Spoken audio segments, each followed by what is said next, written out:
Eu sou Carolina Baltar, professora do Instituto de Economia da Unicamp. Hoje, dia 29 de junho de 2020, às 16h30, temos o último webinar do semestre, que é organizado pelo Instituto de Economia da Unicamp, através do Núcleo de Economia Industrial e da Tecnologia e da Associação Brasileira de Economia Industrial e Inovação, com o tema Impactos do Covid-19 para a Economia Brasileira, Recessão, Desemprego e Especialização Comercial Regressiva. Então, temos o imenso prazer em contar com a colaboração das professoras Marta Castilho e Esther Dweck, ambas professoras do Instituto de Economia da UFRJ. Agradeço enormemente a presença e a colaboração das professoras e também a todos os participantes de hoje. A dinâmica da apresentação, então, ela envolve uma breve apresentação, em torno de 20 minutos para cada uma das colegas, e o tempo restante a gente vai usar para o debate, reflexões sobre o tema, a partir das perguntas que devem ser enviadas exclusivamente via chat. Então, eu, a Camila e os demais membros aqui do NEIT, a gente vai organizar essas questões. Então, esse evento está sendo gravado, ele vai ser disponibilizado no YouTube do Instituto de Economia da Unicamp e deve estar disponível entre hoje e amanhã. Então, eu passo a palavra para a professora Marta, primeiro. Obrigada. Marta, a palavra é sua. Boa tarde a todas e todos, é um prazer estar aqui, participar de uma sessão da BEIM, junto com a Esther. A gente vai apresentar alguns resultados de um trabalho que a gente vem desenvolvendo no grupo de Indústria e Competitividade, lá da UFRJ.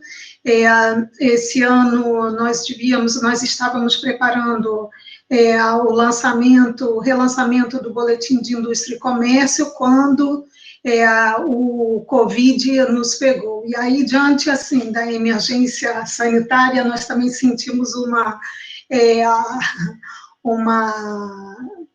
vontade de utilizar as ferramentas que nós tínhamos, que nós estamos habituados a usar no Instituto, no nosso grupo, para fazer uma análise dos impactos econômicos da Covid. Então, a gente se organizou, toda a equipe, vocês podem ver na capa do texto para discussão, que já saiu com o primeiro texto, é uma equipe composta por diversos professores, assistentes de pesquisa, acho que somos 10 pessoas,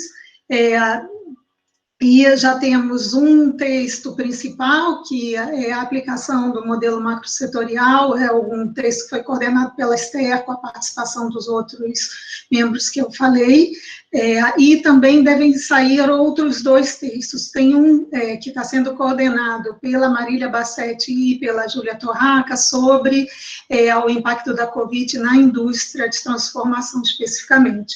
E, em breve, um outro que eu estou desenvolvendo com o Caio Costa, sobre comércio exterior. Então, aqui a gente vai fazer o seguinte: a Esther vai apresentar os principais resultados que estão nesse primeiro texto, e, em seguida, eu volto para falar um pouco mais sobre comércio exterior. Então, vamos com a palavra, Esther.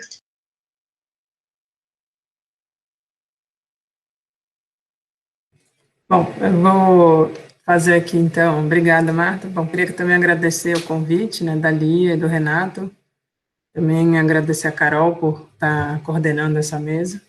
É um prazer estar aqui com vocês, embora não presencialmente, mas pelo menos a gente, como a Lia falou, a gente pode manter próximo mesmo por meio desse tipo de instrumento. Então, eu vou tentar aqui apresentar.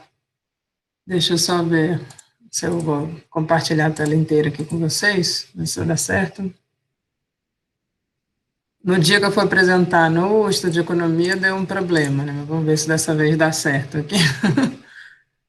Essa apresentação a gente consegue fazer inteiro. Deixa eu só colocar. Vocês estão conseguindo ver? Tudo bem? Tudo bem, Esther, dá para ver bem. Tá ótimo. Então, como a Marta falou, esse trabalho foi eu vou apresentar aqui um pouco geral, tem alguns resultados novos que eu vou mostrar para vocês, que a gente continuou trabalhando, esse trabalho inicial foi feito O primeiro lançamento dele que a gente fez foi em abril, mas a gente apresentou no Estudo de Economia em maio. Aí a gente continua fazendo mudanças, né, testando novos cenários. A nossa ideia, inclusive, é fazer uma atualização a cada 3 meses, né? Embora desde o início a gente já tenha trabalhado com 3 cenários, a gente já percebeu que o primeiro cenário, que seria o cenário mais otimista, ele já deixou de ser um cenário possível para o Brasil, né?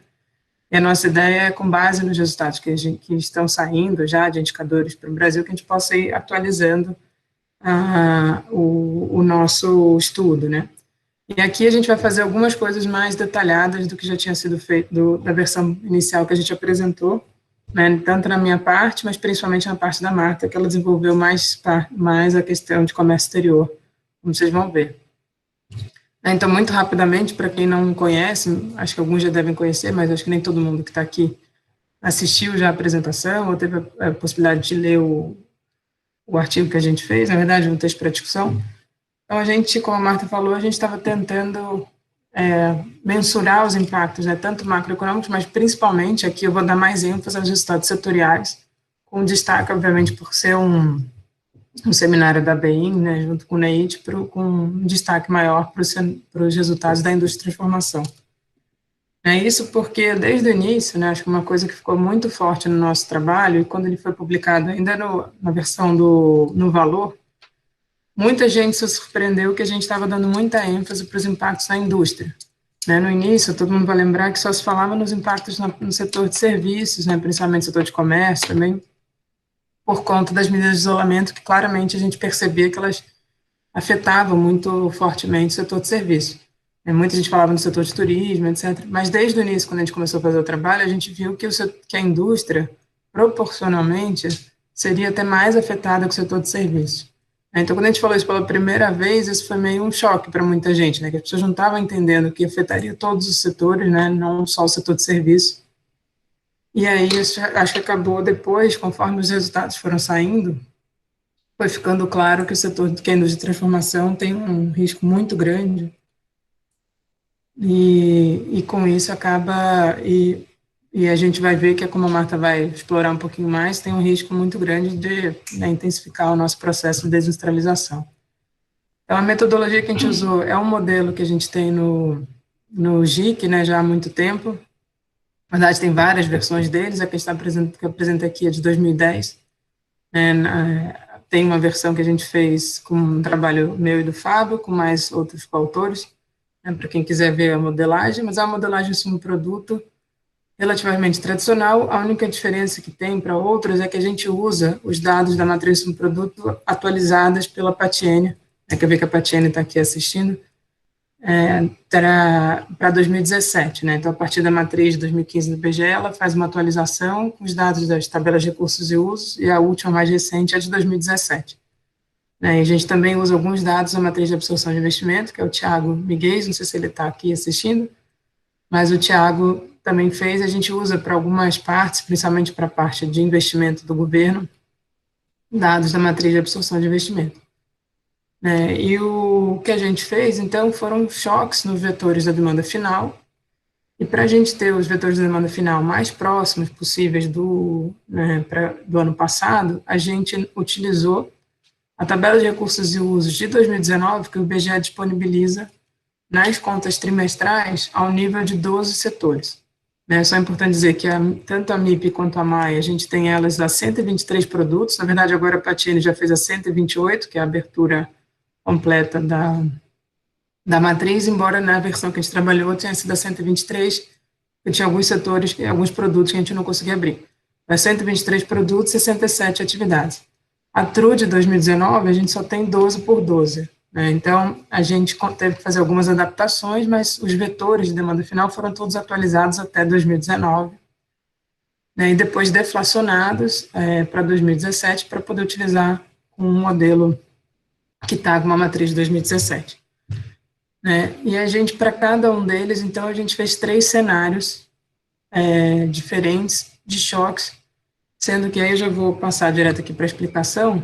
Eu queria até, na verdade, eu vou só pular aqui, porque eu achei essa...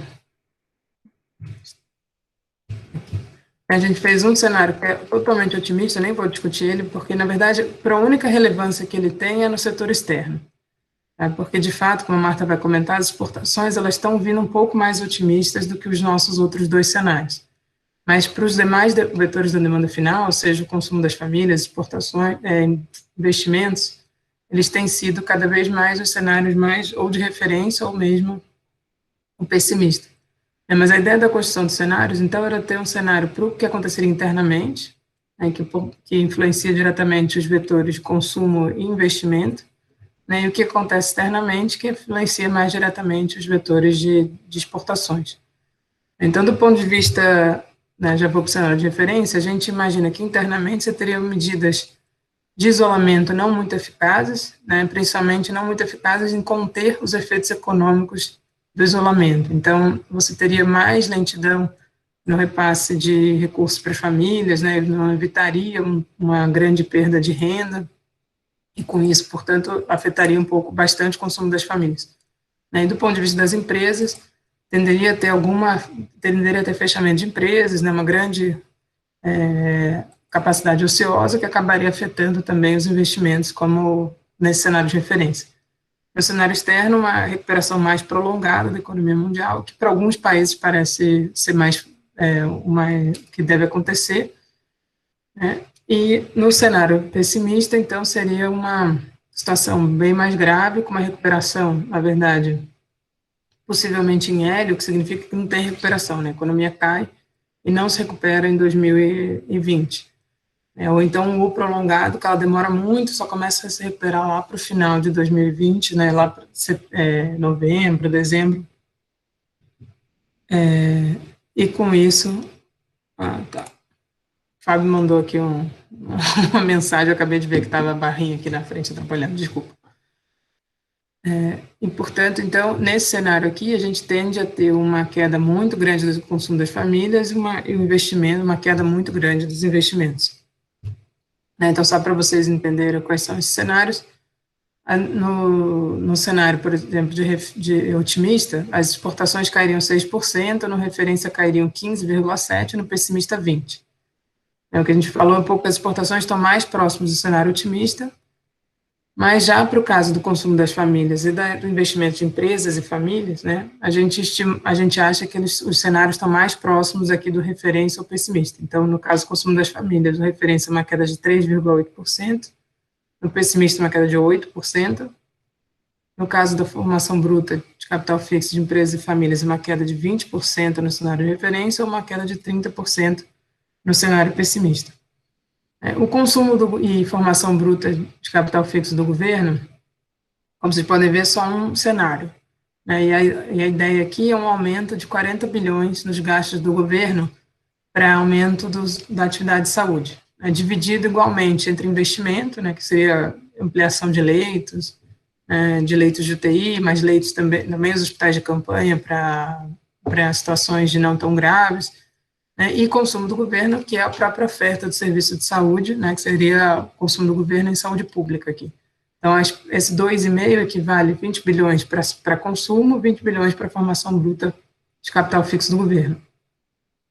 Uma coisa importante, que vai ser relevante para quando a Marta for apresentar, é que essas variações aqui são da demanda total, da demanda final total, o que significa que uma parte disso aqui vaza como importações, e uma parte disso também são impostos, ou, no caso, queda de impostos, porque, na verdade, aqui é a demanda total a preço de consumidor, e a simulação que a gente faz para ver o impacto na economia brasileira, então a gente transforma essas variações em variações da demanda doméstica a preço básico. Então, tem uma diferença da variação efetiva da demanda doméstica, pode ser um pouco diferente das variações que estão aqui da demanda total. Esses cenários aqui, então, se refletiriam numa queda da demanda final de 2,4% no cenário otimista, como eu falei, hoje em dia no Brasil isso já não é mais possível, uma queda de 6% no referência, uma queda de 10% no cenário mais pessimista. Qual é o impacto, primeiro, agregado, dessas variações? Eu vou me concentrar mais aqui no segundo cenário, uma queda em torno de 6% na demanda, geraria uma queda do PIB de 6,4%, né, com 8 milhões e meio, mais 8 milhões, 8,3 mil, desculpa, possível aumento na desocupação. O que é possível aumento, né? Isso é importante, inclusive as estatísticas confirmam um pouco essa nossa expectativa. Porque a gente não, aqui é uma redução da demanda por trabalho, né? A demanda de horas trabalhadas, o que pode ser feito pela demissão efetiva dos trabalhadores ou por uma redução de jornada. Né? O que a gente já viu, até saiu o CAGED hoje, o de hoje eu não vi, né? Mas o último CAGED que tinha saído já tinha apontado que em torno de 7 milhões de pessoas estavam com a jornada reduzida. Mais ou menos 4,4 com a jornada suspensa, 3 milhões e pouco com jornada reduzida de 30%, 50% ou 70%, né, que foi aquilo que a medida provisória do governo permitiu. E a gente, as demissões, em geral, acabaram ocorrendo muito mais fortemente no setor informal, né, e aqui, esses 8,2 mil incluem trabalhadores formais e informais. No cenário esse mesmo cenário, ele geraria uma queda de 8% nos impostos sobre o produto aqui. Tá? Faltou os asteriscos, eu de novo esqueci de colocar esses asteriscos aqui, impostos sobre produtos, não são todos os impostos da economia. Eu vou falar um pouquinho sobre isso, que a Lia me pediu para falar um pouquinho sobre o impacto na arrecadação, né, e na capacidade de financiamento um pouco do Estado. No cenário mais pessimista, a queda de 10,3% da demanda geraria uma queda de 11% do PIB, 14,7 mil ocupações poderiam ser afetadas, né, e uma queda de 14% dos impostos, né, sobre o produto. Basicamente aqui ICMS muito forte, IPI, Imposto sobre Importação, e o ISS, né, são os impostos sobre o produto que estão aqui incluídos. Do ponto de vista setorial, né, aquilo que eu tinha comentado no início, então, as variações no valor adicionado que estão aqui embaixo, a gente não tem a variação do PIB da indústria, mas a gente tem o valor adicionado que equivale basicamente às variações do PIB setorial, né? Então, nesse caso, a média da economia está aqui embaixo, né? Então, é 3% no cenário mais otimista, 6,1% no cenário em referência, 10,5% no cenário pessimista. Na indústria de transformação, como vocês podem perceber, ela tem quase que o dobro, né, de impacto. Então, no cenário referência, a indústria teria uma queda em torno de 11%. No cenário pessimista, essa queda poderia chegar a quase 20%, né, 18,8%. E como vocês podem ver, o setor de construção também tende a ser até mais afetado do que a indústria de transformação como um todo. O comércio é um pouco, no cenário de referência pessimista, é um pouco parecido com a indústria, né? Mas o setor de outras atividades e serviços, que era o que estava sendo muito destacado inicialmente, ele não tem uma queda mais próxima da média da economia, né? E não tão grande quanto da indústria de transformação. A administração pública ela tem um efeito positivo por conta das hipóteses que a gente fez de que você teria uma ampliação na área de saúde, né? Tanto do investimento do governo quanto do serviço de saúde, e não haveria redução nas demais áreas públicas. Né? Isso também, em relação ao cenário hoje, isso também é um pouco otimista, porque no nível federal, de fato, você está mantendo os gastos previstos inicialmente. No nível subnacional, o acordo que foi feito, né, de repasse para os estados e municípios, ele é inferior à queda de arrecadação que vai ocorrer nesses entes. É o que tende a gerar alguma perda, alguma redução de gastos em outras áreas, né, que não a saúde, mas em outras áreas. Portanto, a contribuição da administração pública pode ser negativa e não positiva, como está aqui nesse nosso cenário inicial. Né. Em termos de ocupação, aqui estão aqueles cenários, então o cenário referência 8,3, mais ou menos, mil, né, e Não, são milhões, desculpa, estou falando 14,7 milhões aqui também de ocupações no cenário pessimista. Né? A maior parte é em outras atividades de serviços, né? Embora eles tenham um impacto menor no valor adicionado, em termos absolutos de ocupação, é o setor mais afetado, e também é o setor que tem a maior participação na ocupação. Construção e comércio também são muito afetados, mas eu queria destacar aqui de novo a indústria de transformação, que entre o cenário referência pessimista é de em torno de 1,2 milhão para 2 milhões de ocupações ameaçadas, né, no setor da indústria de transformação. E já houve redução, como a gente viu na PNAD, né, recente. Em termos gerais aqui, né, para outras variáveis, a gente está vendo aqui o peso que cada um dos setores tem na variação de cada uma dessas variáveis principais. Então, no valor bruto da produção, ocupação, valor adicionado, massa, importação e impostos. Eu queria destacar a linha, de novo, aqui da indústria de transformação, que ela é relevante em todas as variáveis, como vocês podem ver. Ela é muito forte no valor bruto da produção, por conta do efeito encadeamento da indústria de transformação, né? Como se sabe, a indústria de transformação é o setor com maiores elos dentro de qualquer país, mas mesmo no Brasil, que tem uma indústria bastante relevante.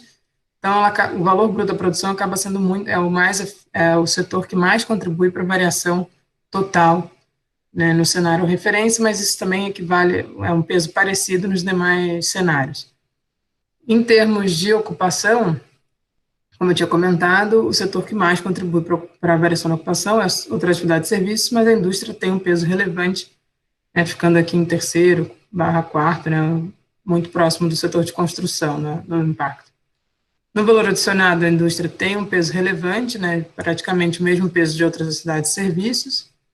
Também tem um peso bastante relevante na massa, né, bastante superior ao impacto que ela tem sobre as ocupações, porque o salário médio na indústria é maior do que nos setores de serviços, e, portanto, ela acaba tendo impacto maior sobre a massa.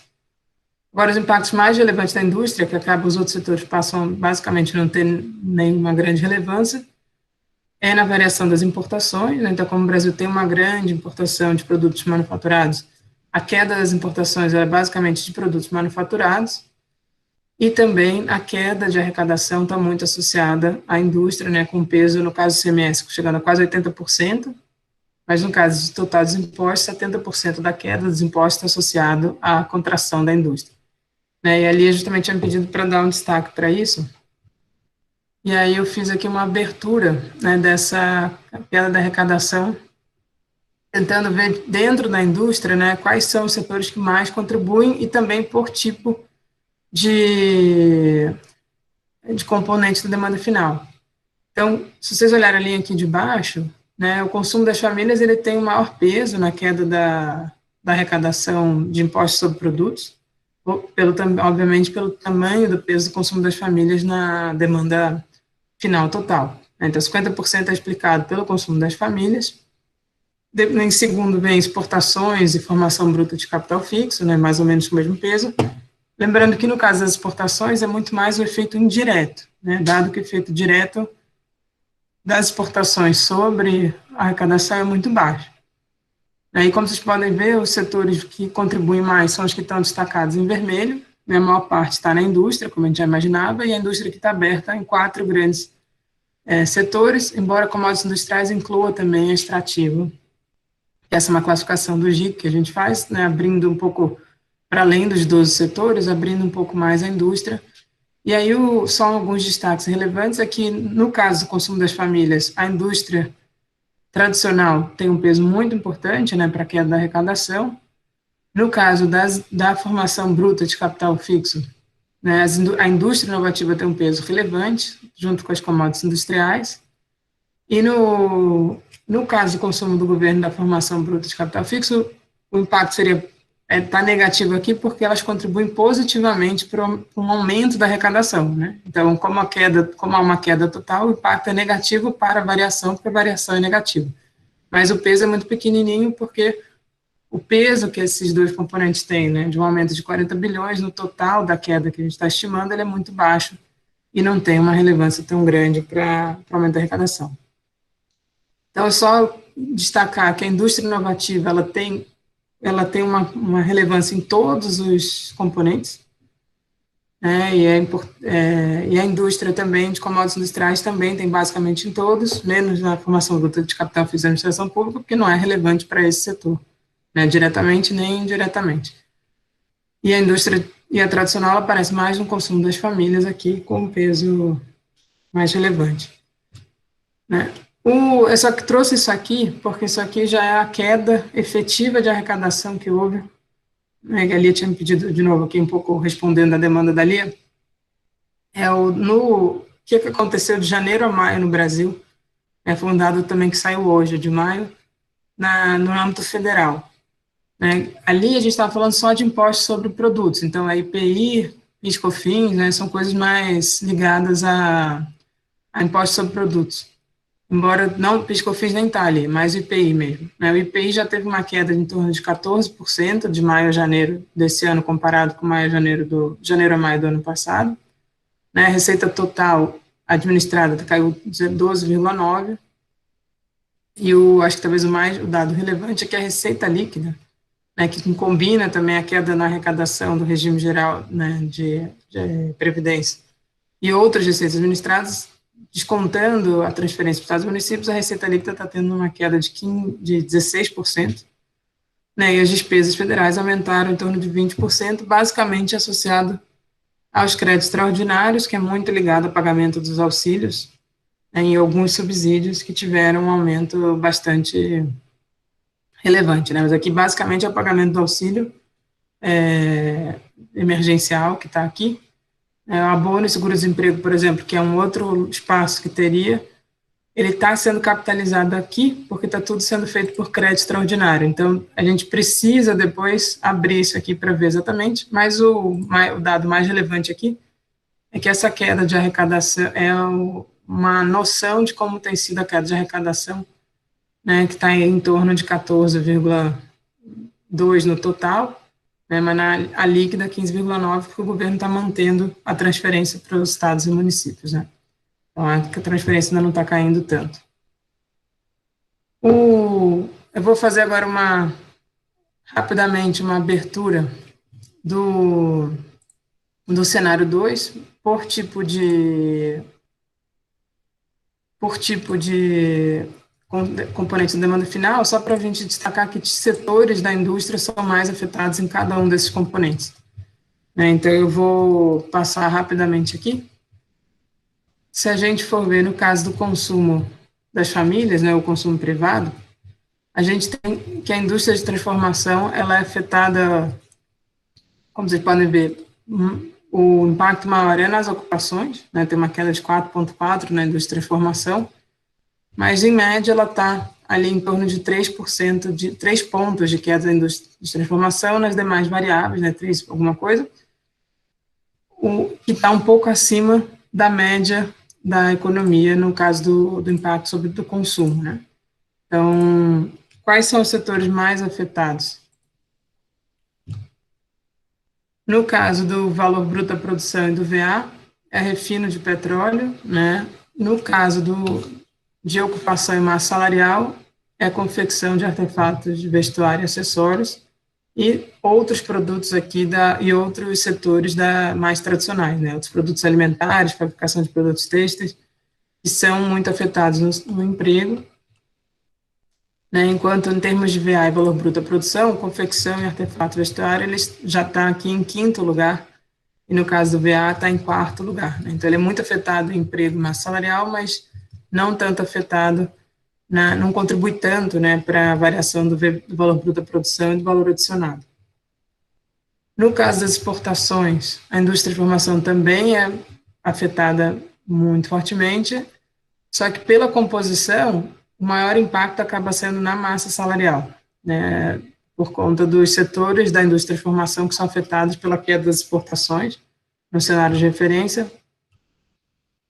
E aí, basicamente, no VBP é refino de petróleo, de novo, mais afetado, mas no emprego é a fabricação de produtos têxteis, e no VA e na massa é a fabricação de máquinas e equipamentos mecânicos, né, que está aqui na indústria inovativa, se eu não me engano, acho que a Júlia que está aqui pode até me confirmar, mas eu acho que é a inovativa, e aí justamente um setor que tem um salário mais alto, e ele não é o primeiro aqui no emprego, mas ele é o primeiro na massa salarial, por isso o impacto na massa salarial acaba sendo mais forte aqui, sendo o mais afetado pelas exportações, né?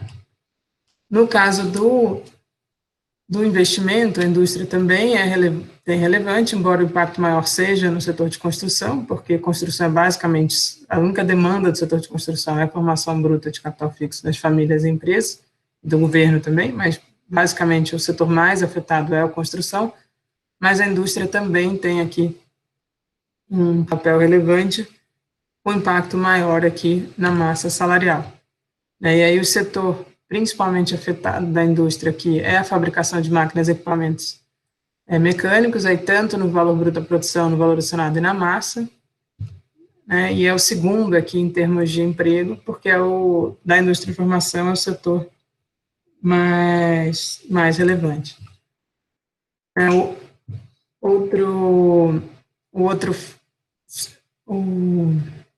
A fabricação de máquinas e equipamentos, ele fica em segundo aqui em termos de emprego, né, e a fabricação de produtos minerais não metálicos também aparece aqui nas demais, mas não em primeiro. No caso do impacto setorial dos gastos do governo, e aí esse é mais um dado que eu vou trazer novo aqui para vocês verem, os dois setores efetivamente afetados são a administração pública, né, por conta da oferta de saúde pública, e a indústria de formação por conta dos equipamentos para a expansão dos leitos. São os dois mais afetados, mesmo direto ou indiretamente. E aqui é a abertura de três variáveis, né, separando o impacto da formação bruta e do consumo do governo. Lembrando que esse é o único componente que tem uma ampliação nesse momento da pandemia. Então, qual é a lógica aqui? Como vocês podem ver, a indústria de transformação ela é mais relevante para a formação bruta de capital fixo da administração pública, né? Basicamente são equipamentos médicos hospitalares, né, eletrônicos, imóveis também para expansão de leitos, e a demanda, aqueles 20 bilhões, né, já nos seus impactos diretos e indiretos, ela se distribui um pouco em termos de impacto no valor bruto da produção, que é na demanda doméstica, mas também tem um reflexo muito grande de importação, dado que grande parte desses equipamentos são importados. Mas uma coisa interessante é que ela geraria uma demanda de 104 mil, aqui sim é 1.000, novas ocupações, que é justamente uma demanda por trabalho na indústria, né, um pouco no comércio, mas basicamente dividido aqui entre indústria e comércio, um pouco em outras atividades de serviço. Esse aqui não é um problema, porque a gente sabe que são setores que estão com excesso de capacidade ociosa e estão com excesso de mão de obra ociosa. Já aqui no consumo do governo, tem algum impacto na indústria de formação também, mas o maior impacto é na própria administração pública, né, que é na oferta de serviço. E aqui eu queria destacar essa necessidade de 200 mil, de uma demanda por uma ocupação de 200 mil pessoas no setor de administração pública, muito ligado à atividade de saúde. Isso aqui tem sido um gargalo, isso tem sido uma dificuldade na expansão da oferta, não só a capacidade da gente de produção dos equipamentos para atender a ampliação de leitos, mas também a ausência de profissionais da área de saúde, não só médicos, mas todos os profissionais da área de saúde, que permitiriam, então, você efetivamente ampliar a oferta de saúde no Brasil. É isso, vou passar para a Marta, e aqui no finalzinho tem uma simulação nova que a gente fez, mas vamos ver se vai dar tempo de apresentar. Deixa eu parar o compartilhamento.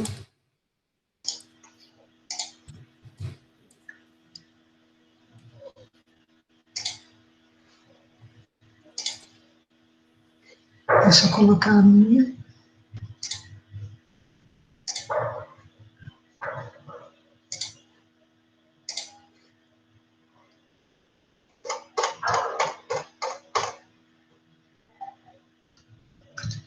Vocês estão vendo? Sim, Marta, dá para ver. É porque, na realidade, fica só aparecendo, eu só vejo a apresentação, certo?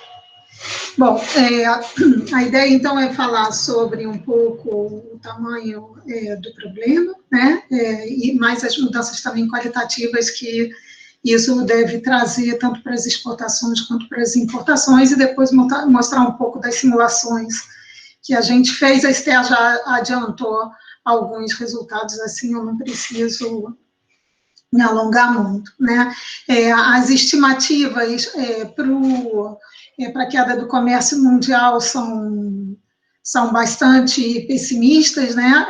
Eu quis mostrar aqui um gráfico que a UNCTAD mostrou recentemente sinalizando que as expectativas são de uma queda mais aprofundada do que a gente viu em 2008, e provavelmente uma queda também com uma recuperação mais longa, né?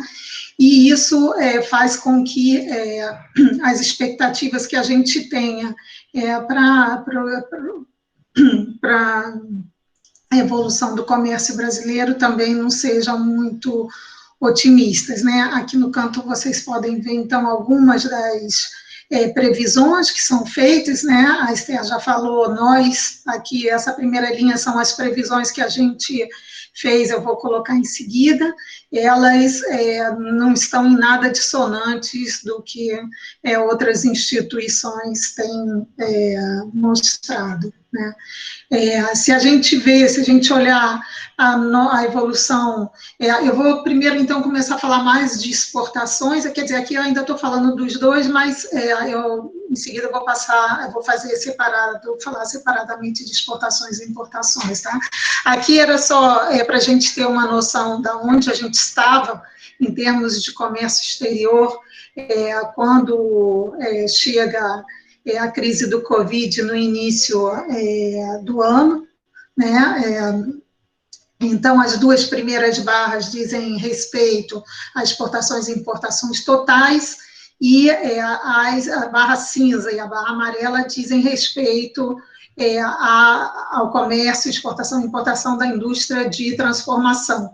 O saldo, então, total a curva preta, né, que a gente sabe que o nosso saldo tem se mantido positivo graças aos produtos de origem agrícola e mineral, e que isso fica claro aqui pelo déficit persistente, né, da indústria de transformação, que é essa linha vermelha, né?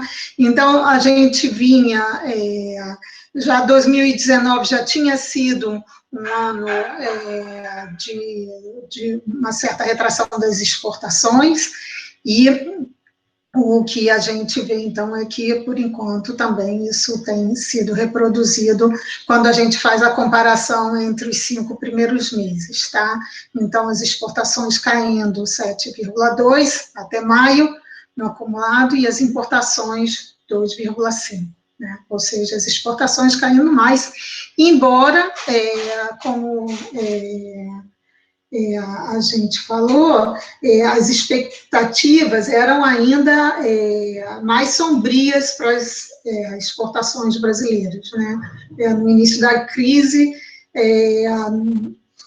se as expectativas quanto à evolução das exportações brasileiras eram muito ruins para todos os produtos. E o que a gente tem visto é que isso não tem se confirmado, né? Aqui eu já vou começar a falar um pouquinho da composição, né, do aspecto qualitativo, que eu acho que é bastante importante, sobretudo se a gente for pensar nas tendências de mais longo prazo, né? Então, de novo, aqui a gente comparando os primeiros 5 meses de janeiro de 2020 com os do ano passado, o que a gente vê? Que a agropecuária teve um crescimento, e a indústria tradicional também. Essa daqui é a classificação que a Esther falou, que a gente utiliza lá no BIC. Desculpe, é a classificação que a gente utiliza no nosso boletim, mas que nós usamos lá no no grupo de indústria.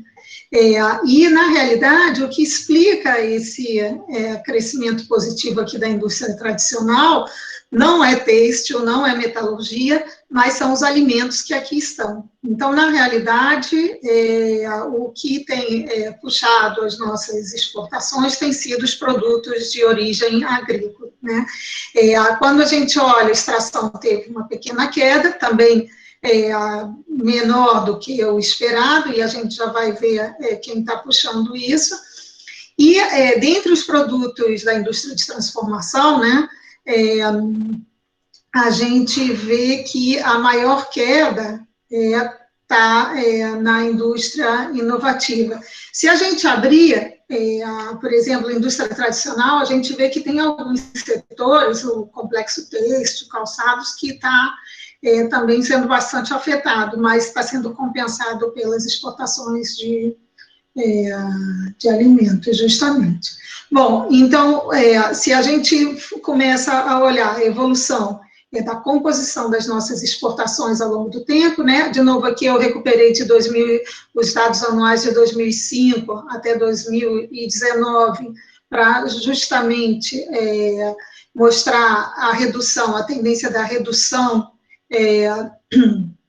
do peso da indústria de transformação nas exportações, né? Se a gente pegar de 2005 a 2019, tem uma queda de 20 pontos percentuais na participação, né? E quando a gente olha, e aí essas duas colunas comparam, de novo, os primeiros 5 meses de 2020 com 2019 e mostram uma tendência, também a redução da indústria de transformação. Na realidade, quando a gente olha nesse período todo, a gente... Porque eu peguei 2005, eu queria que a gente comparasse, tivesse alguma base de comparação com a crise de 2008, né? E no pós-crise de 2008, a gente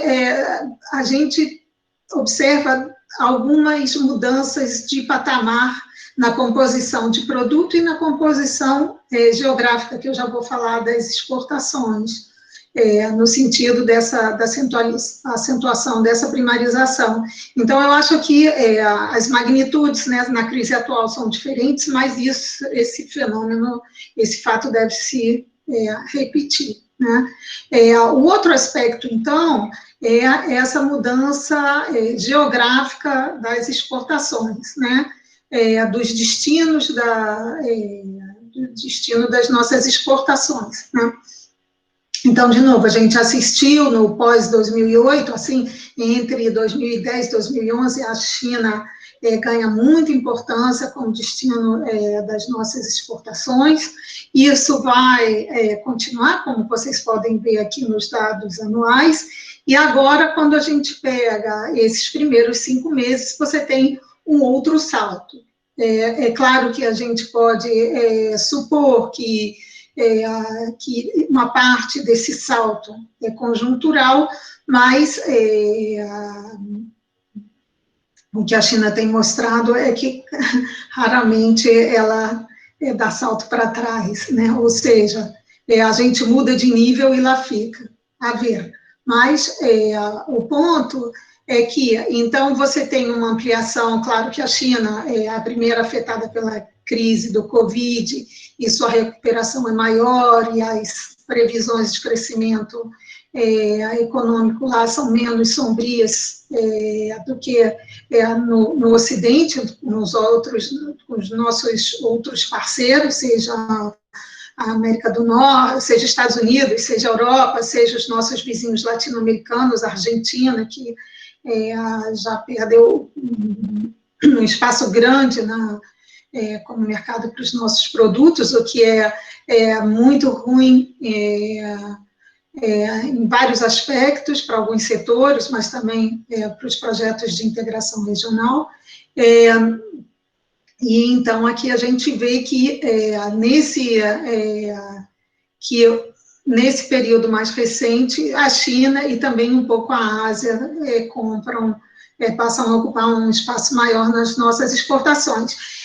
Isso guarda relação grande com com o nosso perfil em termos de produtos, né, porque a China, as vendas para a China são muito concentradas em 3 produtos, eu vou exemplificar para vocês adiante, né. Então, os 2 movimentos de primarização e chinalização, ou asiatização, estão relacionados, né. É importante chamar, eu coloquei essa citação da UNCTAD aqui, porque também tinha-se uma expectativa que a China, que as vendas externas, né, que as exportações dos países em desenvolvimento fossem ter uma queda muito grande, por conta da retração da economia chinesa. O que a gente tem visto no caso brasileiro, e também no caso de outros países, não tem sido isso.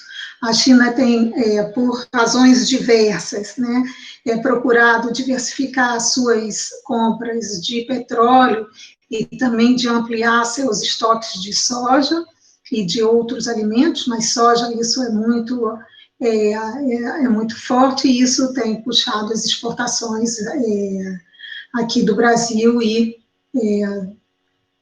também tem beneficiado em parte a Argentina. Bom, essa tabela aqui era só para mostrar como que essa importância da China como destino das nossas exportações tem sido importante para esse desempenho recente, né? Isso aqui é uma tabelinha que eu faço a partir daqueles informes da SESEX, e que eles sempre colocam os 10 principais produtos exportados pelo Brasil. Eu acompanho isso há muito tempo, e é a primeira vez que eu vejo essa lista, né? Antes, nessa lista figuravam diversos produtos manufaturados, e bom, já passaram por aqui aviões, já passaram por aqui automóveis, etc. E vocês podem ver que essa lista aqui hoje é composta basicamente de commodities agrícolas e minerais, né? Então, e aí a gente vê o seguinte, aqui, por exemplo, a soja, que hoje em dia representa 19% das nossas exportações totais, tá? Sendo que desses 19, 14% são absorvidos pela China, tá? As exportações de soja cresceram do ano passado, esse daqui é o crescimento em relação ao ano passado, um crescimento não negligenciado, né? Para outros destinos também, mas a gente vê que isso daqui, se a gente pegar esse 14,6 aqui, é a participação das exportações brasileiras de soja para a China nas exportações totais, tá? Então, se a gente pegar e olhar o que a gente exporta para a China, o que de soja, de óleos brutos de petróleo e de minério, a soma disso corresponde a 26% das exportações totais brasileiras, tá? Ou seja, uma concentração geográfica e setorial muito grande, e representa um crescimento em relação ao ano passado, tá? Ao mesmo período. Bom, do lado das importações, as importações brasileiras têm uma composição muito mais estável do que as exportações. Nesse mesmo período, não se vê nenhuma grande alteração, né? A queda aqui foi, na realidade, nos primeiros 5 meses em relação ao ano passado, foi de 2,5%, né? Aqui está arredondado para 3%, sendo que, se vocês olharem, o único grupo de produtos que mostra evolução positiva é a indústria inovativa, né? Então, assim, essa partezinha azul aqui no gráfico, né, que, na realidade, responde pela maior parte das nossas importações. Então, isso configura, isso junto com o quadro que eu tracei das exportações, configura uma inserção, uma especialização comercial bastante regressiva, ainda que nas importações isso não esteja se acentuando de uma forma tão forte quanto está se acentuando no sentido contrário do lado das exportações. Tá? Uma pequena ilustração aqui, eu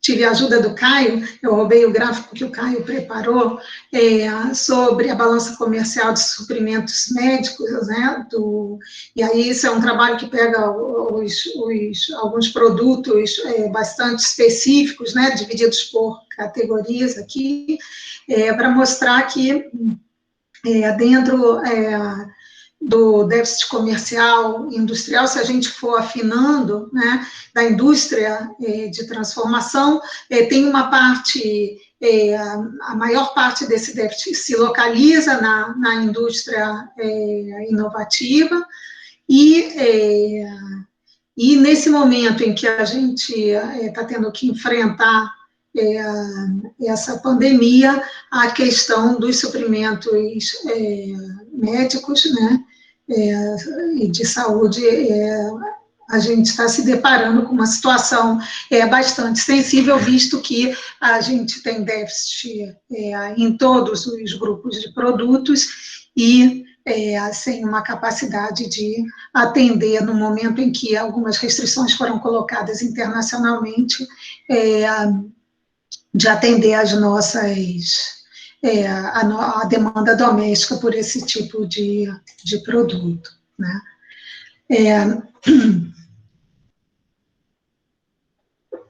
Em termos de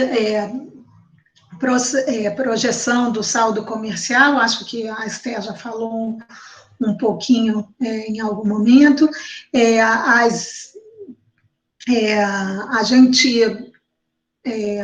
a gente está prevendo uma queda das exportações maior do que a queda das importações. Aqui eu tenho os dois cenários, nos dois existe uma variação negativa, ou seja, uma redução do saldo existente, e a maior parte dessa redução está localizada na indústria de transformação.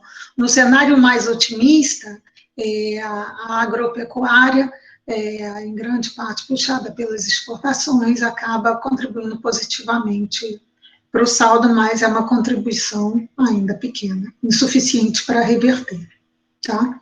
Bom, eu vou tentar avançar mais rápido, porque eu já devo estar passando do tempo. Também, aqui são, então, o impacto da queda das exportações, no valor bruto da produção, nas ocupações, no VEA e na massa salarial. Na realidade, a Esther já falou sobre isso são as simulações propriamente ditas que a gente fez a partir dos 3 cenários, né?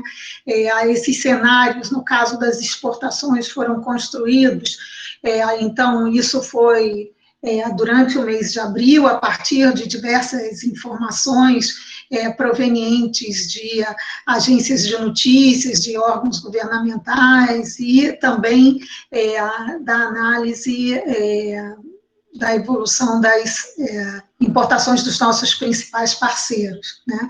Então, a gente construiu esses 3 cenários,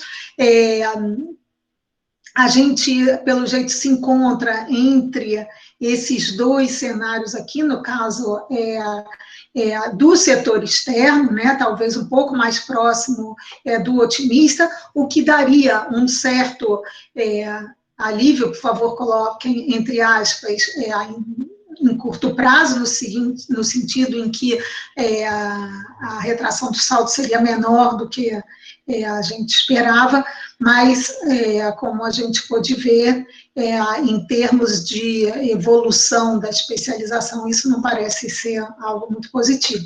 Em termos de impacto sobre as variáveis, eu acho que a Esther já falou, né?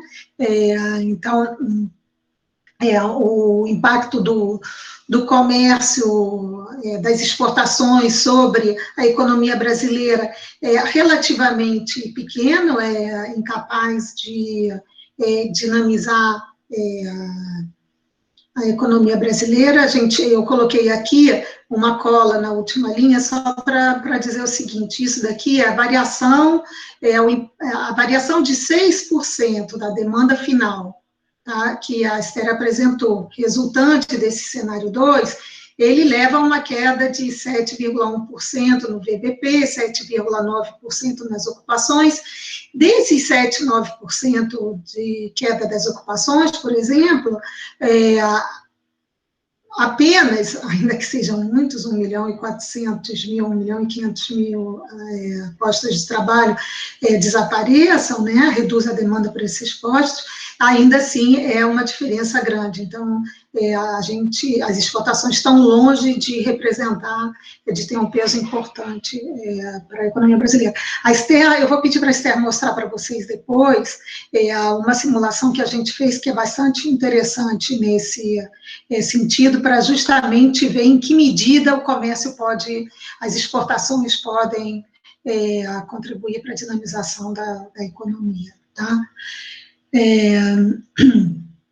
Em termos de impactos setoriais das exportações, acho que Esther também falou, aqui a indústria de transformação tem um papel importante, tá?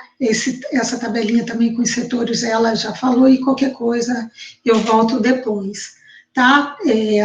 Justamente eu vou depois passar voltar a palavra para Esther, porque por conta desse primeiro ponto, né, que a gente tem ouvido falar, assim, existem duas afirmativas, dois falsos otimismos, a meu ver, um é com as exportações e outro mais ainda com as exportações do agronegócio, né, e a gente acha que nem as exportações em seu conjunto, nem e muito menos as do agronegócio têm condições de contribuir de forma significativa para o crescimento da economia, tá? No curto prazo, os problemas de balança comercial podem ser menor do que a gente esperava, do que a gente pode ver em outros países, mas o que a gente está vendo é que a especialização, que aqui é comercial, mas que também a gente consegue ver quando a gente olha as perspectivas no lado da produção, é que uma especialização regressiva pode ser reforçada com essa crise que está acontecendo, né? O que nos resta, talvez, é um pouquinho de esperança, na medida em que parece que essa crise, eu não falo isso com muita convicção, não, mas eu acho que a gente tem que se agarrar a algum bastião. E aí, então, o que ficou claro com essa crise é que a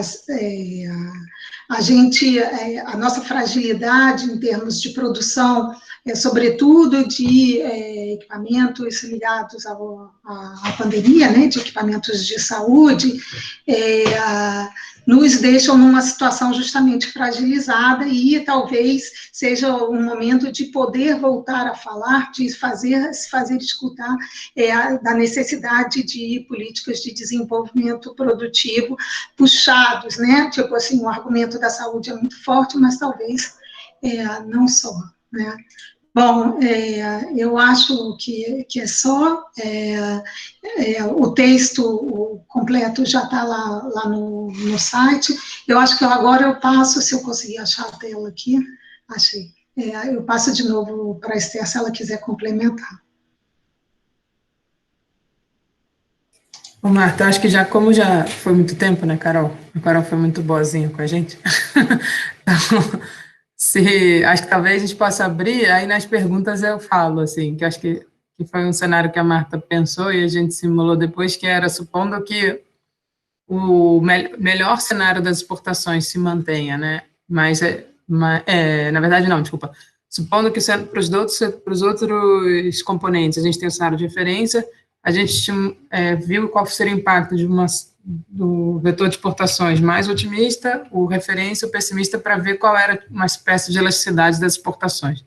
Mas aí eu posso comentar depois, que eu acho que vou melhor abrir para as perguntas, aí nas respostas eu comento, se você tiver interesse. Bom, obrigada, Marta, obrigada, Esther, pela excelente apresentação. Antes de passar para o debate e colocar as questões, eu só queria passar a palavra para a professora Lia Rosenkleber, que é professora da UFRJ e presidente da DEM, só para ela colocar algumas palavras, tá bom? Obrigada. Alô, estamos escutando? Está escutando, Carol? Estou escutando, sim. Eu não sei por que eu não estou inscrita aí, então tá um você sou eu. Boa tarde a todos. Então, eu queria agradecer mais uma vez essa oportunidade de a gente estar cooperando com a Unicamp, né, junto com o DPCT, e dizer que foi muito agradável fazer essas apresentações, porque a gente está entrando no cerne da discussão, né, das questões que são mais relevantes para a indústria e para a inovação. Então, já hoje, a fala da Esther e da Marta já complementaram outra vez a questão, são esse setor, né, a indústria e a indústria inovativa, principalmente, que têm e deveriam ter um peso muito maior na composição industrial do nosso país, de formas que nós pudéssemos ter um desenvolvimento mais sustentável. Isso, apesar de ser uma questão que já está sendo batida desde os anos 50, parece que ainda não foi totalmente capturada por nós. E nos assusta um pouco essa concentração das nossas exportações para a China, né, que a Marta falou muito bem, e aí eu queria depois, Martinha, que você falasse um pouco da concentração também da origem das nossas importações, que também é uma concentração muito elevada, e principalmente na área de equipamentos médicos e produtos farmacêuticos, está situada na China, novamente. Então, esse lado também é um lado muito perigoso, porque tudo que acontecer lá vai nos afetar muito fortemente aqui. E os nossos parceiros da América Latina, nesse caso, é muito triste que eles perderam total relevância e importância nesse período, quando, na verdade, nós deveríamos estar avançando para uma parceria muito maior com a nossa região, né, vamos dizer assim, que é comum, né, no comércio hoje, o comércio regional ser mais intenso, e a gente está vendo que nós não estamos convergindo para essa tendência. Em relação aos cenários que vocês projetaram, eu achei uma coisa estranha, foi essa questão do gasto público, que vocês propuseram só 40 bilhões de gastos públicos voltados para a saúde. Mas eu acho que vocês tinham que projetar um pouco outros cenários, que são talvez até mais importantes que os gastos públicos com saúde, que é a questão do saneamento e da infraestrutura. Esses são dois gastos públicos, o saneamento agora com a abertura das novas parcerias, novos marcos regulatórios, e a infraestrutura, com toda a possibilidade do governo financiar, não através da arrecadação, viu, Esther, mas através de outros tipos de gastos que dizem respeito a lançamento de títulos diretamente pelo Banco Central, sem passar pela dívida pública. Então, eu acho que essas questões, eu gostaria que vocês falassem um pouco mais para a gente esquentar esse debate, né, e ver que possibilidades nos reserva o futuro, que também, como a Martinha falou, eu também sou um pouco pessimista em relação à nossa possibilidade de uma política industrial mais ativa, no sentido de recuperar a indústria e a indústria inovativa, principalmente. Mas, quem sabe, né? A esperança é a última que morre. Obrigada a todos e até a próxima. Obrigada, Lia. Bom, a Lia já colocou algumas das dúvidas dela, né? Eu tinha pensado em organizar com as questões, né, que foram colocadas no chat, Tem algumas dúvidas que são mais de esclarecimento mesmo e algumas questões mais pontuais, mas para discussão, né? Então, acho que as dúvidas de esclarecimento são esses pontos, né, que a Lia já colocou, sobre, na apresentação da Esther, né, que ela não entendeu por que se colocou só o gasto do governo com saúde, e pergunta sobre o saneamento e infraestrutura, né, e a outra questão é o que entra dentro das atividades de serviços e os serviços industriais, né.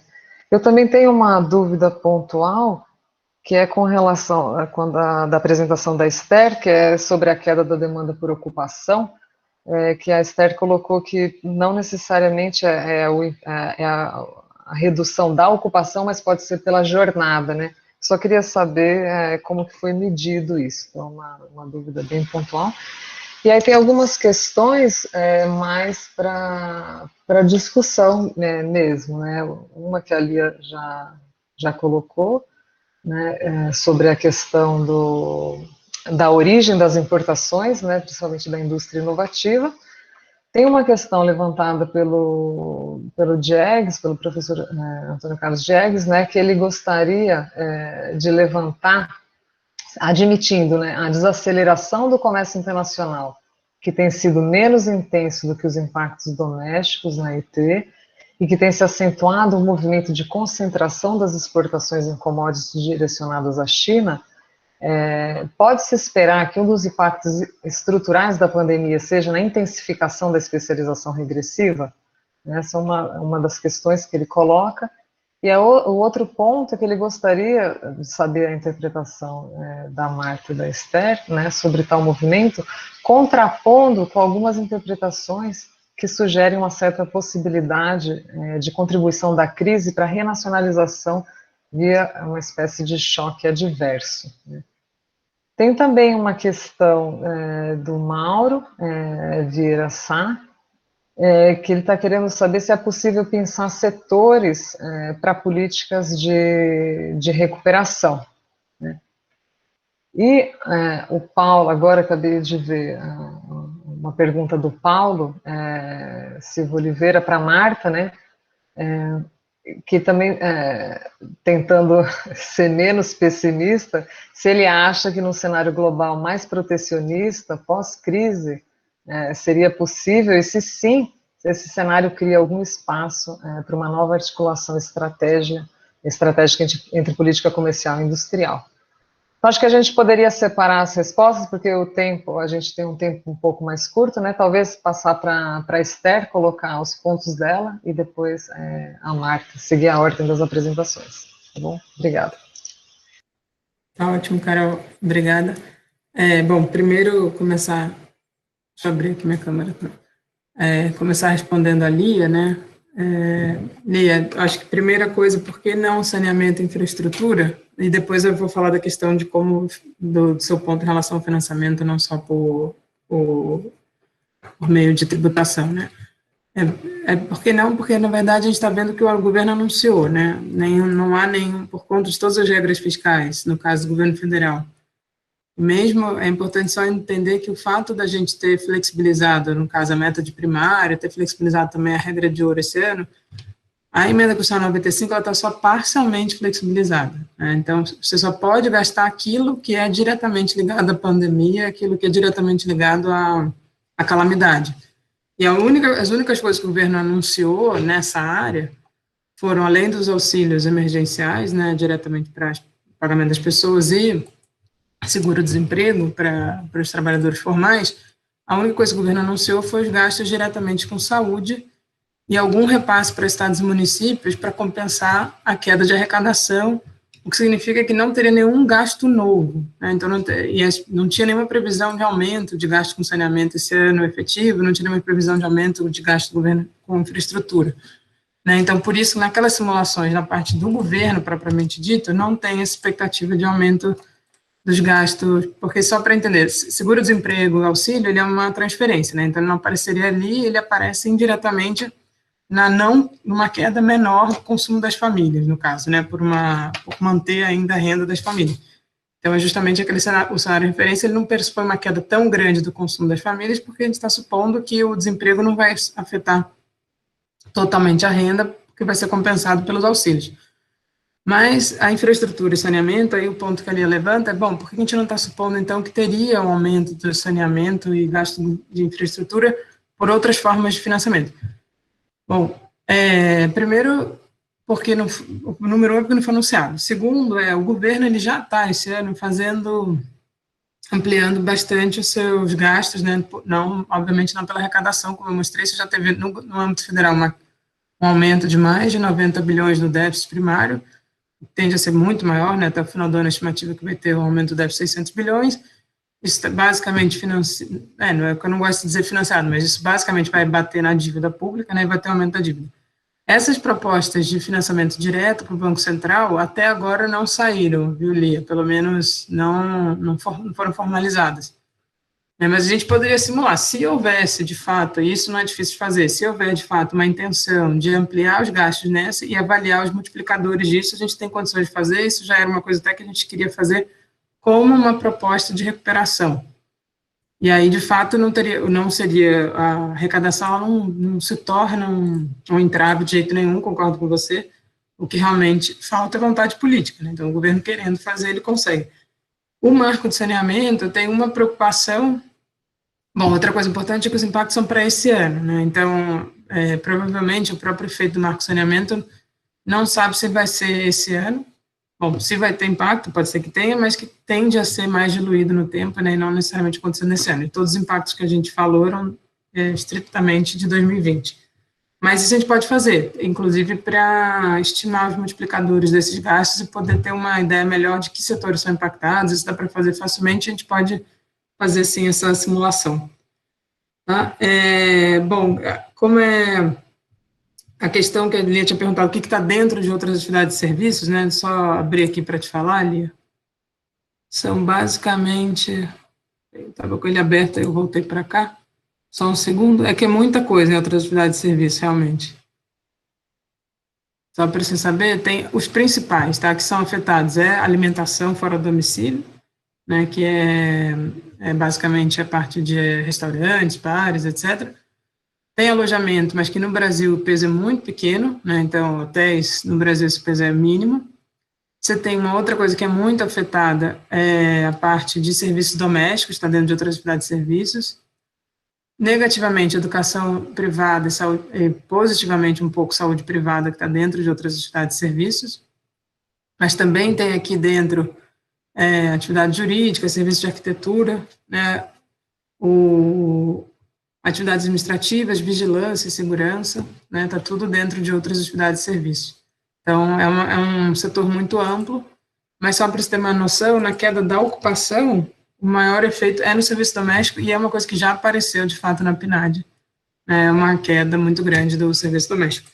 Aí, respondendo a Carol, né, por que não... Como é que a gente calcula a questão de horas ou de fato de emissão? No modelo não tem, tá, Carol? O modelo ele é número de ocupações, só que a gente sabe que o ideal seria que fossem horas trabalhadas, porque, de fato, o que reduz é a demanda por horas trabalhadas, né? Seria uma produtividade mais física, né? E não exatamente o posto de trabalho propriamente dito. Só que a gente não tem esse dado, mas como ali mistura trabalhadores formais e informais, e como, de fato, o governo permitiu uma redução de jornada, a gente sabe que o efeito pode ser um pouco só da redução da jornada e não efetiva demissão das pessoas. Então, no modelo isso não sai, tá? É só para dizer que essa redução da demanda por trabalho pode de fato ser efetivada de formas distintas, né? E o que a gente viu é que no informal é demissão mesmo, e no formal, em geral, é redução de jornada, eventualmente até com suspensão do contrato, como é o caso maior até. Alguém perguntou sobre os setores para a política de reindustrialização. Eu acho até uma coisa, para uma política de retomada, né, eu acho que é um dado que não está aqui, mas a gente pode calcular fácil, seria quais aqueles que têm os maiores, efeitos de encadeamento, isso dá para fazer facilmente com esse modelo. Eu posso até, não vou conseguir responder isso agora, mas dá para a gente montar isso também, junto com aquela ideia da Lia de ver o impacto do saneamento e infraestrutura, fazer também quais seriam os setores onde a gente tem tanto uma maior demanda, né, no sentido de que ficou muito claro, eu acho que, Marta, eu vou passar para a Marta já com vou levantar a bola para a Marta falar, os setores onde a gente viu que a gente tinha uma demanda, uma dependência muito grande, como foi falado aqui, a Lia comentou isso, né? A gente viu que ter dependência numa situação onde a demanda mundial inteira aumentou é gravíssimo, né? Principalmente naqueles setores que mais afetam a vida das pessoas, né? Então, isso é e a Marta mostrou um pouco, mas também não só aqueles que, para a gente, garantiriam, então, uma maior, né, a gente está menos frágil diante de um eventual aumento da demanda mundial e uma retração, né, que a gente está vendo, as pessoas simplesmente, a gente não conseguindo importar, não por falta de recursos, não por falta, mas simplesmente pela ausência de capacidade produtiva mundial de determinados setores. Então, a gente vai ver por isso, mas também por aqueles que têm maior poder de encadeamento e que, portanto, poderiam acelerar a retomada da economia. Agora, tudo isso, obviamente, dependeria de vontade para fazer. Então, um pouco na linha acima, né, o que a gente não viu até agora é vontade, de fato, de adotar essas políticas, né? Então, vou passar agora para a Marta para ela responder as outras perguntas aí, mais ligadas a ela diretamente. Bom, então, vou começar pela pergunta da Lia, né, sobre qual o perfil da concentração, qual seria o perfil geográfico das importações, né, da origem das nossas importações. As importações nossas são bem são bem menos concentradas, ainda que a China também tenha avançado ao longo do tempo e hoje seja responsável por 20% das nossas importações. Os outros parceiros têm pesos relativamente menores que do lado das exportações. E a China, de novo, aqui também produziu uma mudança no perfil. Se a gente olha as importações atuais do Brasil em proveniência da China, já quase entre os principais produtos não aparecem mais nem produtos da indústria tradicional. Equipamento de transporte, são produtos da indústria inovativa. Então, aqui com a China é o típico, embora seja um parceiro do Sul, é um típico comércio norte-sul, né? A gente vai ter que usar aquela criatividade geográfica, né, geografia criativa que o ministro da Saúde já usou para Norte e Sul, para poder encaixar aqui. Bom, sobre os equipamentos médicos, Lia, eu não tenho esse dado, você conhece melhor essa área do que eu. O que eu, quando eu estava lendo sobre essa questão dos equipamentos médicos, né, do comércio de equipamentos médicos, os países europeus e a Alemanha, notadamente, têm um peso muito grande como exportadores, fornecedores para o mundo em geral, né? Então, acredito que aqui para a gente eles também tenham um peso importante. Teria que olhar exatamente se a gente tem uma particularidade nesse setor de ser muito diferente do que acontece no mundo, mas é uma preocupação também generalizada com o peso que a China vem ganhando nessa área de equipamentos médicos e medicamentos, né? Os franceses estavam em polvorosa, eles estão promovendo como é que diz? Uma renacionalização da produção de não sei se é de Tilenol, de paracetamol, porque hoje em dia não se produz mais paracetamol na França, vem tudo da China, eles ficaram apavorados. Então, assim, eu acho que esse temor, ele é generalizado, né? Passando para as questões ou provocações do Antônio, sim, Antônio, acho que você se adiantou à conclusão. Eu temo sim que essa mudança, digamos, entre aspas, conjunturais, ela engendre uma mudança mais estrutural no sentido de aprofundar essa especialização regressiva da economia brasileira. De novo, em 2008, a saída da crise de 2008 trouxe, a recuperação da crise trouxe uma mudança de estrutura, de composição das exportações, que ficou, e foi se aprofundando ao longo do tempo. Então, é como se naquela crise a gente tivesse subido um andar, e agora eu acredito que também a crise nos faça mudar de andar, talvez seja mais de descer do que subir, mas eu acho que essas mudanças conjunturais têm aprofundado, sim, tendências mais estruturais. E aí, no que diz respeito ao pessimismo que a gente tenta combater, né, mencionado pelo Paulo Ricardo, e também que está presente nessa sua segunda pergunta, né, se a gente teria, se nesse cenário, será que não seria a hora justamente de, será que não estariam criando-se condições para a gente justamente mudar um pouco a direção das coisas, no sentido de voltar a incentivar, né, ou criar um ambiente mais favorável para o desenvolvimento da nossa indústria. E e aí o Paulo Ricardo complementa, né, que num cenário mais protecionista, se isso não seria mais factível. Olhe, assim como no início da pandemia, quando a gente via aqueles vídeos dos bichinhos passeando pelas cidades e tal, todo mundo achando que a gente, depois da pandemia, a gente passaria para a gente aprenderia com a pandemia, né, e dali a gente talvez adotasse práticas menos consumistas, práticas menos devastadoras, né, menos ruins em termos ambientais. Eu acho que eu acho que a gente vai perder essa oportunidade, porque de fato era a hora da gente aprender com esse problema da dependência externa. Era a hora que a gente perdeu o momento de forçar uma reconversão rápida da nossa indústria para atender às demandas de equipamentos médicos. E eu acho que, nesse caso, o problema maior foi que esse governo ele não tem nenhum apego, nenhuma simpatia por esse tipo de estratégia, né? Está muito claro pela equipe econômica que a indústria não faz parte, estimula a indústria, a produção nacional não faz parte do radar de medidas deles. Isso ficou muito claro em certos momentos.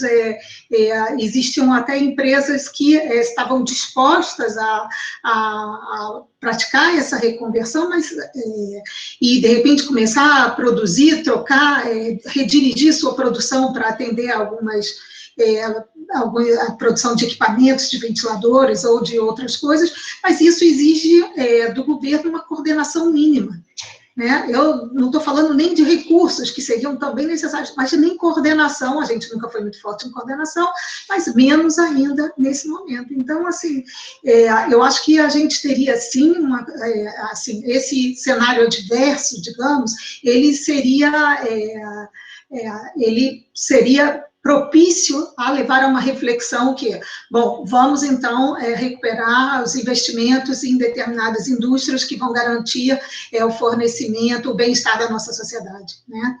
O caso médico é muito claro nesse sentido. Mas eu acho que nos falta timoneiro, né? Eu acho que falta um governo que tenha essa percepção, ou esse desejo, simplesmente. Acho que talvez percepção até tenha, mas não faz parte dos interesses. E aí, para agravar o meu pessimismo, eu acho que, de novo, a gente repete algumas coisas que a gente observou na crise de 2008, talvez apareçam aqui novamente. E aí, nesse sentido, o risco da China, né, e de outros países asiáticos não encontrarem mercado nos países europeus e América do Norte para os seus produtos, e aí tentarem justamente se dirigir, ou seja, a ameaça pode vir também pelo lado de uma maior oferta por parte dos países asiáticos, né? Mas, bom, continuemos a discutir sobre como fazer, porque, quem sabe, aparece alguma possibilidade. Acho que é isso. Mauro, desculpe, tudo bem, Mauro? Eu acho que a Esther já te respondeu, e acho que é isso, a gente teria que olhar, definir quais são os critérios para a gente eleger, olhar a partir dos resultados das simulações, quais seriam os setores que responderiam ou seja, a criação de emprego, ou a maior demanda intermediária, com maiores efeitos de encadeamento, tá? Então, é isso. Tá bom, obrigada, Marta, obrigada, Esther.